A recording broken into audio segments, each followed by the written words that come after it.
Costa? Costa, yes. Why don't you tell us what happened here? That was crazy! Did it come down right on top of you? No, it flew up and over us, actually. What happened with this one?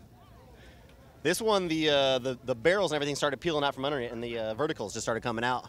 How are all the parts and that kind of stuff looking? I think all our stuff's fine. We got all the electronics and everything out. We did. All right, Von Gittin Jr., tell us about the RTRX and that storm and what happened here.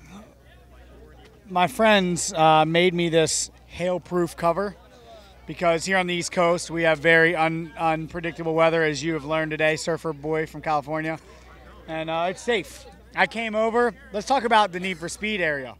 Yeah. I ran from the driver's area. I saw 3 Need for Speed crew hanging on the pole, and I came and I ran and jumped on it and tried to hang it, and then this gust of wind just came, lifted me off the ground. I had to let go. Oh, man. Victoria, my Need for Speed model. Were you here when this happened? Hell yeah, I was underneath the barricade completely fell on my leg. I'm going to have a huge bruise tomorrow. It's definitely red. I can see that. Yeah.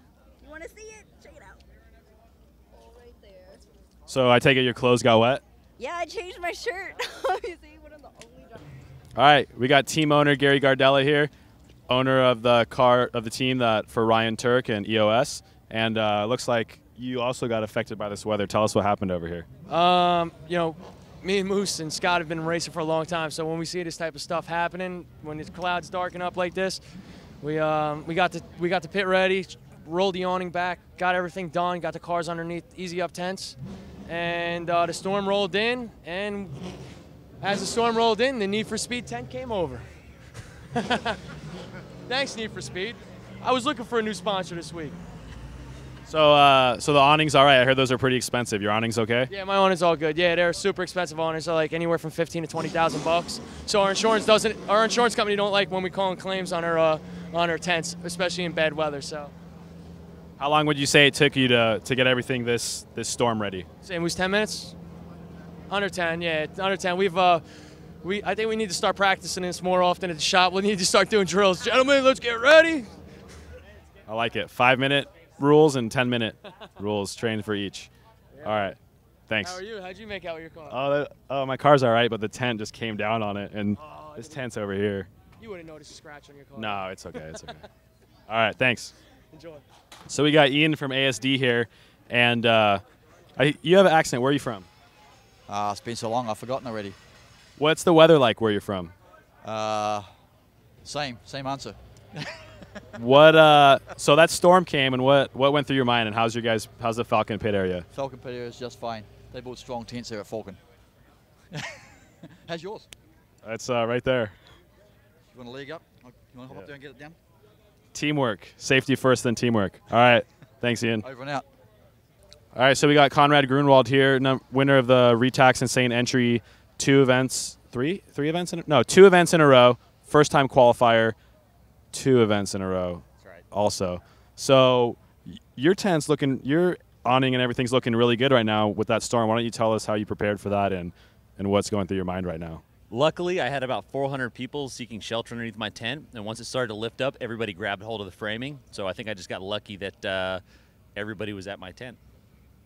And this looks like a really big and intricate area to close off like that. So this would have been pretty expensive to replace had it gone. Dude, I don't even know what I would do if it ripped up. I mean, it would be the world's biggest kite, kind of like the EA tent was. So, yeah. Anybody you want to thank for helping save your tent? Yeah, everybody who was in my tent. Thank you for saving my tent. All right, thanks. So, Frederick, tell us what happened here just now at the EA pit area. You don't want to know. We were in the drivers meeting tent. J-Rod was like, number 25 qualifier, we heard boom, and then number 24 we heard an even higher boom, and then all hell broke loose basically and tried to rip the whole tent apart. But then we looked out and saw this stuff, and it's literally ripped apart. Like Steph and the guys they were in the trailer. They said people, stuff, tires, everything was floating into the trailer. It was nuts. I heard that a pole almost went through your car. Were you there for that, or did you hear about that? I saw that, and I think that car's blessed. It barely hit, but it's all good. All right, how's my car look over there? It looks beautiful as always. What about my pit side? How does that fare to your pit side? I mean, yours look a little more wild, which I think makes sense. So congrats on that. But I hope everything is good. Was that diplomatic enough? Yeah, no, I was just curious.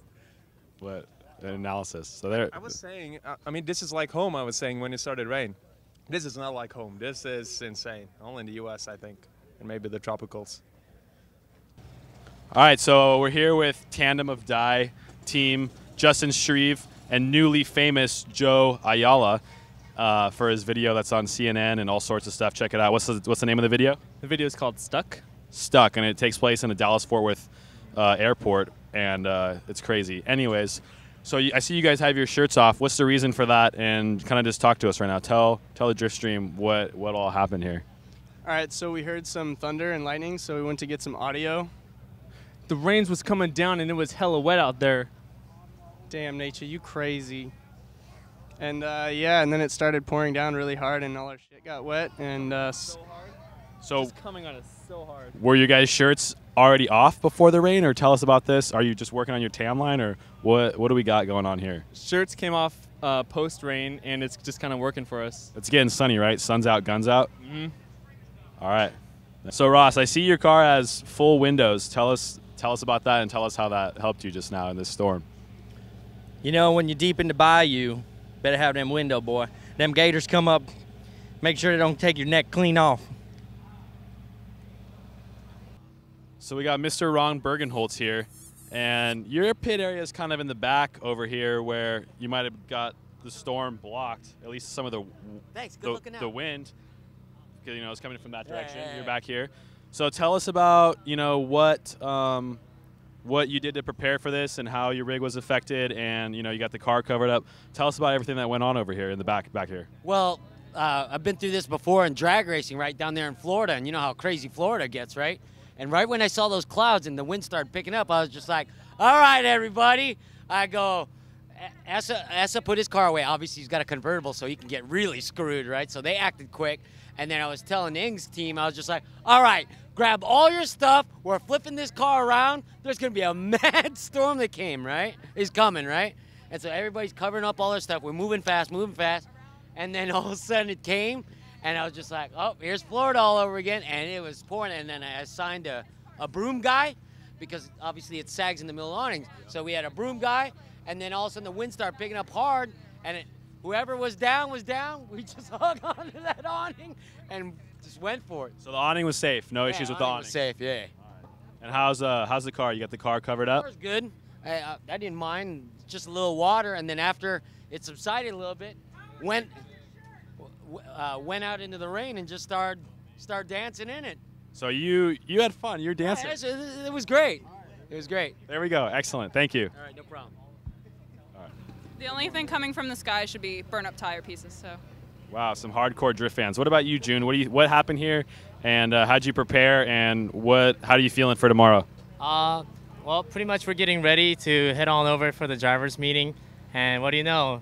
Thunderstorm, lightning, hail, bunch of chaos going on. So what we did is held the tent down, make sure it's not gonna get blown away, and Ron, my team manager at Bergenholtz Racing, just getting so, he's like, everyone just helped out as a team, and we worked as a team just like we do in drifting. We work out as a team, and nothing flew away, and everyone was safe, no one got hurt.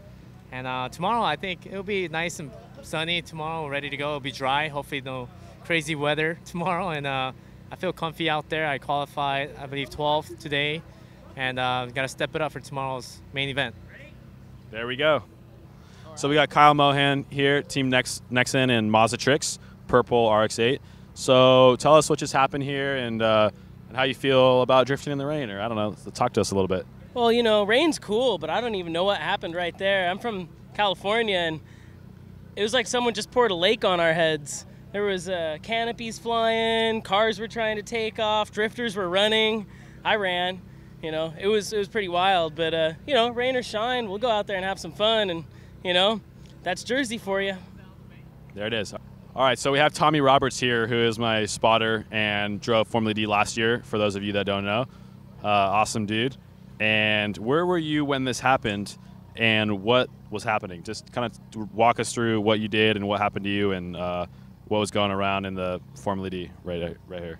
Well, I was in the Formula D tent when I first saw the first signs of the storm, and then I saw the hurricane walk, towards the opening to the tent as it started blowing away, and he was like, "Stay calm, stay calm."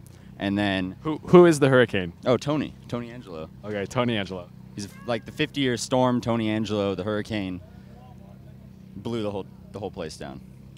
So just Tony, I saw the sleeves are off his shirt. He flexed, and the whole pit area just is in shambles. Just total chaos and destruction. Total devastation. So we're with Mike Essa, driver and owner of the GSR Autosport Nitto Tire Z4R BMW. And it's the only convertible in Formula D this year, correct? And the only BMW. And the only BMW combo.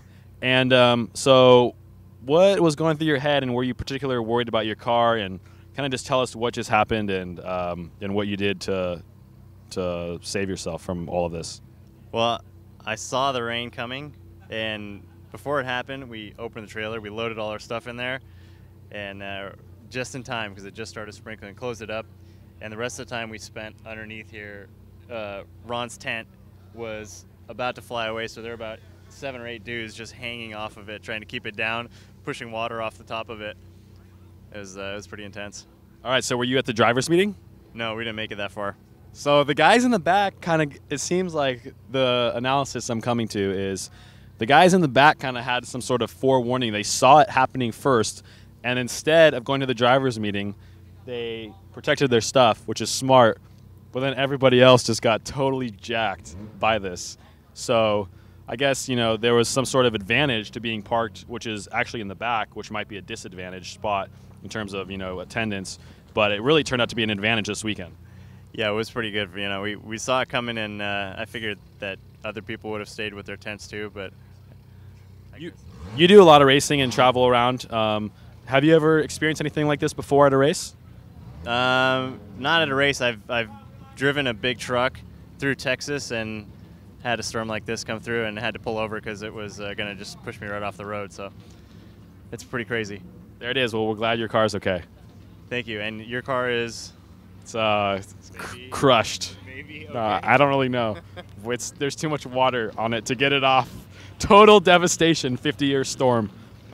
Well, good luck with your car. All right, thanks. So we're with Justin Banner, the newest reporter, I guess you would say, on Moto IQ. He's out here for Round 4, New Jersey.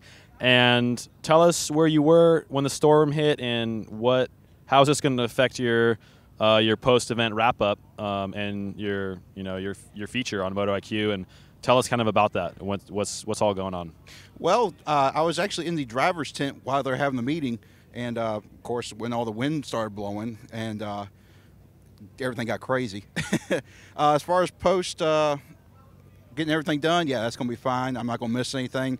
Tire article may be a little late, but I plan on it being end of the week anyway. Is the weather going to come into our fans on Moto IQ going to be able to read about the weather? Of course they are. I mean, look at all the destruction we've had here. Come on, how can it not be? Awesome. There you have it. So we're here with Chris and George over at KW and ST Suspensions. It looks like their booth is kind of small and not really weighted down very well. So, well, you got a couple sandbags, but this one, the wind actually came from this direction. For that, I am gonna be in character. There we go. So we got Andy Yen here, Formula Drift judge, and were you at the drivers' meeting when this happened? And tell us about what happened and as a Formula D staff, tell us what's going through your mind and everything. Oh yeah, I was definitely there in the mix of all the action. As Jared was announcing top 32, I think he tried his hardest to try to announce all 32, but yeah, that storm just came in. The tent started to move, so all the staff grabbed one leg, and I was trying to just tie down the ratchet straps as tight as you can because it all shifted over. But there's your car. There's my car. There's his car. And then, yeah, we're just praying for the fucking best and hoping for the worst, I guess. So obviously, when he came out, the A10 was pretty effed up. Yeah, so hopefully we get everything back on board tomorrow and keep the show rolling. Cool. You excited for tomorrow?